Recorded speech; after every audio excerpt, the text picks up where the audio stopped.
मैं सर के बारे में, प्रोफेसर रामगोपाल यादव जी के बारे में बाद में कहूँ। कुमार विश्वास जी अपनी कविताओं से, गीतों से एक ऐसे युवा वर्ग को कम से कम आशा तो दी ही और लगातार देते रहे हैं। प्रमोद तिवारी जी, लंबा राजनीतिक कैरियर, विधायी अनुभव। राम गोविंद जी, हेमंत शर्मा जी को पहले मिला, बाद में उनकी किताबों से पहले उनको जाना।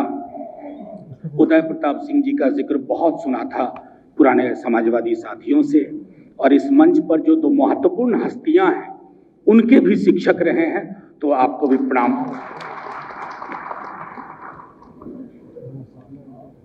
प्रभात जी को बहुत धन्यवाद।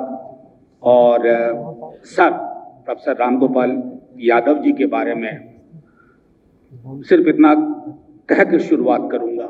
2018 की अप्रैल में मैं सदन के लिए चुना गया, और सदन में पहला दिन, जिसने पहले कभी चुनाव न लड़ा हो, सदन में पहला दिन कमोबेश वैसा ही होता है जैसे कॉलेज का पहला दिन।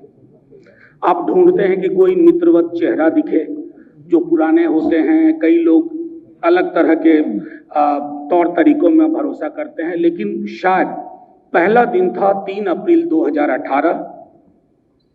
ये खुद इन्होंने मुझसे पूछा, मेरी पृष्ठभूमि जानी, पीठ पर हाथ रखा, और उस पीठ पर हाथ रखने की उस दिन इसलिए भी मेरे लिए बहुत महत्व था क्योंकि मैं दिल्ली विश्वविद्यालय का शिक्षक था।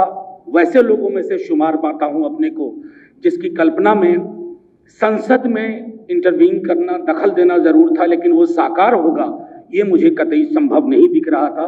तो वो दिन है और आज का दिन है जब मैं राजनीति के उस पार, पता नहीं शीर्षक कैसे तय हुआ, ये मैं तो इसका शीर्षक करता इस पार या उस पार, राजनीति के इस पार या उस पार। तो मैं 2-3 चीजें कह करके अपनी बात खत्म करूंगा, क्योंकि जो मुझे कहना था वो इसमें एक संदर्भ में मैंने लिखा है और बहुत दिल से लिखा है। कोई चीज बनावटी नहीं है, क्योंकि इनकी सबसे बड़ी खासियत जो मुझको लगी, हम में से कई लोग आक्रोश में बहुत आते हैं। किसान बिल हुआ था, संजय जी सामने बैठे हुए हैं, हम सब आक्रोशित थे, गुस्से में थे, क्योंकि लाचारी भी थी, हम कुछ कर नहीं पा रहे। विरोध करोगे ठीक है, विरोध किया, लेकिन बिल पास करा ले गए। मैंने प्रोफेसर साहब को, सर को कभी गुस्से में नहीं देखा, और संसदीय लोकतंत्र में संवाद के लिए एक आरंभिक शर्त है, आप पहले सुनिए फिर सुनाइए। आज के दिन में हमारे ऊपर जो बैठे हुए हैं, ऊपर से लेके बल्कि आपके यहां नीचे तक, वो सुनाने में यकीन करते हैं, सुनने में यकीन नहीं करते। लोकतंत्र सिर्फ सुनाने से नहीं चलता है।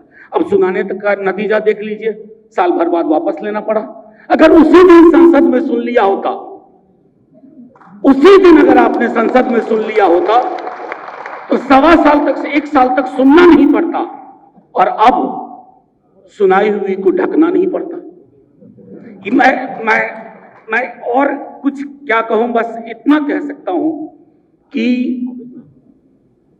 मैं एक अलग दल से हूं, लेकिन पेड़ एक ही है।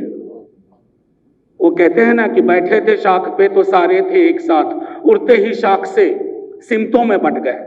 तो मैं राष्ट्रीय जनता दल हो गया, यहां समाजवादी पार्टी आ गई, बेंगलोर में कोई और, उड़ीसा में कोई और, लेकिन पेड़ एक है। और जहां पेड़ एक हो ना, वहां फल भी एक जैसे होते हैं। आसान नहीं होगा इस देश के लिए, इस देश की मिट्टी के लिए दूसरा मुलायम सिंह यादव और दूसरा लालू यादव पैदा करना।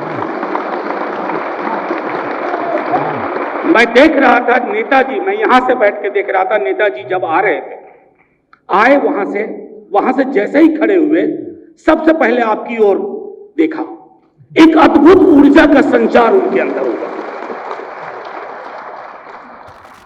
बस मैं इतना कह करके बात खत्म करूंगा कि 100 प्रोफेसर साहब, 100 आप खुश रहें, प्रसन्न रहें।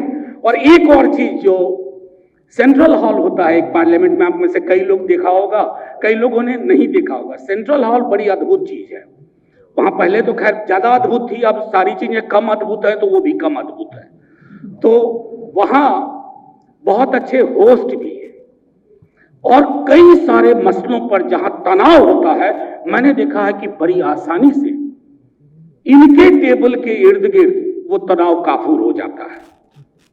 उम्मीद करता हूं आने वाले सत्र में कई और चीजें जहां हमारे बादशाह ने सुनाई हैं, सुनी नहीं है, बादशाह संभवतः संजीदगी से सोचेंगे और उन चीजों को वापस लेंगे। जय हिंद।